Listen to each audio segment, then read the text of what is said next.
जननीं शारदां देवीं रामकृष्णं जगद्गुरुं পাদপদ্মে তয়ো শ্রিত্বা প্রণমামি মুহুর্মুহু। ঠাকুর মা স্বামীজির চরণে অভূমিলুণ্ঠিত প্রণাম জানিয়ে আজ আমি পরম পূজনীয় স্বামী শারদেশানন্দ মহারাজজির লেখা শ্রী শ্রী মায়ের স্মৃতিকথা থেকে কিছুটা অংশ আপনাদের সামনে তুলে ধরার চেষ্টা করলাম। তিনি লিখেছেন, রাত্রে মায়ের বাড়িতে খাওয়া রুটি, তরকারি, গুড়, একটু দুধ। রুটি অতি চমৎকার হয়। মা আটা মাখেন স্বহস্তে।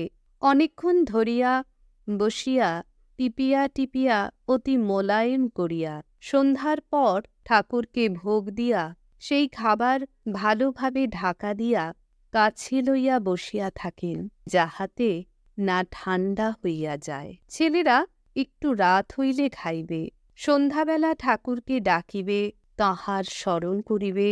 আবার একটু রাত্রি না হইলে ক্ষুধা পায় না, পেট ভরিয়া খাইতে পারিবে না। তাই মা প্রতীক্ষা করিতেছেন। রাধুর বেড়াল আছে, খাবার চুরি করিয়া খায়। তাই মা একটি ছোট লাঠি রাখিয়াছেন হাতের কাছে। মিটমিট প্রদীপটি জ্বলিতেছে। ঠাকুরকে ধূপ দিয়া প্রণাম করিয়া আলো কমাইয়া দিয়া মা পা মেলিয়া দেওয়ালে ঠেস দিয়া চুপ করিয়া বসিয়া আছেন। কোথায় কোন রাজ্যে তাহার মন বিচরণ করিতেছে তিনিই জানেন। সব নিস্তব্ধ। কোনদিন সন্ধ্যার একটু পরেই বাহিরে বারান্দায় গিয়া বসিলেন। ভানুপিসি আসিয়া তাহার ছোট মাটির প্রদীপটি নিবাইয়া দিয়া মায়ের পদপ্রান্তে বসিয়া ধীরে ধীরে পায়ে হাত বুলাইয়া দিতেছেন। কোনদিন বেশি ক্লান্ত থাকিলে মা বারান্দায় মাদুরে শুইয়া পড়িলেন। কোনো সন্তানকে একটু হাত বুলাইয়া দিতে বলিলেন। কখনো হাঁটুতে বাতের বেদনা বাড়িয়াছে, একটু রসুন তেল গরম করিয়া মালিশ করিয়া দিবার জন্য স্নেহার্দ্র স্বরে বলিলেন, বাবা আজ পাটা কামড়াচ্ছে বড়, একটু রসুন তেল গরম করে মালিশ করে দাও তো। দুধ রাত্রে সকলেই একটু একটু পায়। কম হইলে মা একটু জল মিশাইয়া বাড়াইয়া সকলকে বাটিয়া দেন।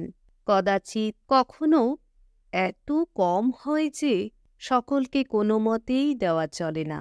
সেদিন রোগী, বৃদ্ধ ও শিশুদের তাহা দেন। একটু বেশি হইলে যে সন্তান দুধ খুব ভালোবাসে তাহাকে খাওয়ার পরে ঘরের ভিতর ডাকিয়া আড়ালে চুপি চুপি খাওয়াইয়া দেন। তাহার নিজের আহার পূজনীয় শরৎ মহারাজ, যোগেন মা, গোলাপ মা ও অন্যান্য ঐকান্তিক ভক্ত সেবক সেবিকাগণের আগ্রহ আকাঙ্ক্ষা অনুযায়ী রাত্রে 2-1খানি লুচি ও দুধ, কিন্তু জয়রাম বাটিতে তাহাও নিয়মিত জোটে না।